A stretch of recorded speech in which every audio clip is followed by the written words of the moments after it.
बेटा अब खुद कमाने वाला हो गया था, इसलिए बात बात पर अपनी माँ से झगड़ पड़ता था। ये वही माँ थी जो बेटे के लिए पति से भी लड़ जाती थी, मगर अब फाइनेंशियली इंडिपेंडेंट बेटा पिता के कई बार समझाने पर भी इग्नोर कर देता और कहता, यही तो उम्र है शौक पूरे करने की पापा, खाने की, पहनने की।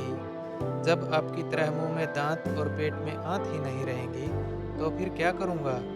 बहू खुशबू भी भरे पूरे परिवार से आई थी, इसलिए बेटे की गृहस्थी की खुशबू में रम गई थी। बेटे की नौकरी अच्छी थी तो फ्रेंड सर्कल उसी हिसाब से मॉडर्न था। बहू को अक्सर वह पुराने स्टाइल के कपड़े छोड़कर मॉडर्न बनने को कहता, मगर बहू मना कर देती। वो कहती, कमाल करती हो तुम, आजकल सारा ज़माना ऐसा करता है, मैं क्या कुछ नया कर रहा हूँ। तुम्हारे सुख के लिए ही सब कह रहा हूँ और तुम हो कि उन्हें पुराने विचारों में अटकी हो। क्वालिटी लाइफ क्या होती है तुम्हें मालूम नहीं है क्या। बहू कहती, क्वालिटी लाइफ क्या होती है ये मुझे जानना भी नहीं है, क्योंकि लाइफ की क्वालिटी क्या हो मैं इस बात में विश्वास रखती हूँ। आज अचानक पापा आईसीयू में एडमिट हुए थे। हार्ट अटैक आया था। डॉक्टर ने पर्चा पकड़ाया, 3 लाख और जमा करने थे। 1.5 लाख का बिल तो पहले ही भर दिया था, मगर अब ये 3 लाख भारी लग रहे थे। बाहर बैठा हुआ बेटा सोच रहा था कि अब क्या करे।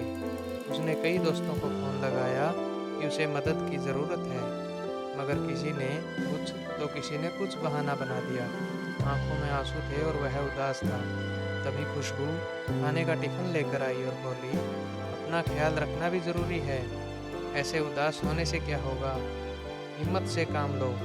बाबूजी को कुछ नहीं होगा, आप चिंता मत करो, कुछ खा लो, फिर पैसे का इंतज़ाम भी तो करना है आपको। मैं यहाँ बाबूजी के पास रुकती हूँ, आप खाना खाकर पैसों का इंतज़ाम कीजिए। पति की आंखों से टप टप आंसू झरने लगे। कहा ना आप चिंता मत कीजिए, जिन दोस्तों के साथ आप मॉडर्न पार्टियाँ करते थे आप उनको फ़ोन कीजिए, देखिए तो सही कौन कौन मदद को आता है। पति खामोश और सूनी निगाहों से ज़मीन की तरफ देख रहा था कि खुशबू का हाथ उसकी पीठ पर आ गया। वह पीठ को सहलाने लगी।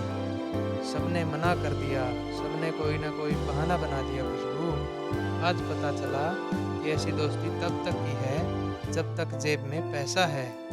किसी ने भी हाँ नहीं कहा, जबकि उनकी पार्टियों पर मैंने लाखों उड़ा दिए थे। इसी दिन के लिए बचाने को तो माँ बाप कहते थे। खैर कोई बात नहीं, आप चिंता न करो, हो जाएगा सब ठीक। कितना जमा कराना है, अभी तो तनख्वाह मिलने में भी समय है। आखिर चिंता कैसे न करूं खुशबू, तुम्हारी ख्वाहिशों को मैंने संभाल कर रखा है। क्या मतलब? तुम जो नई नई तरह के कपड़ों और दूसरी चीज़ों के लिए मुझे पैसे देते थे वो सब मैंने संभाल कर रखे हैं। माँ जी ने फ़ोन पर बताया था कि 3 लाख जमा कराने हैं। मेरे पास 2 लाख थे, बाकी मैंने अपने भैया से मंगवा लिए हैं। टिफ़िन के एक ही डिब्बे में खाना है, बाकी में पैसे हैं। खुशबू ने थैला टिफ़िन सहित उसके हाथ में थमा दिया। खुशबू, तुम सचमुच अर्धांगिनी हो। मैं तुम्हें मॉडर्न बनाना चाहता था, हवा में उड़ रहा था, मगर तुमने अपने संस्कार नहीं छोड़े। आज वही काम आए हैं। सामने बैठी माँ के आंखों में आंसू थे।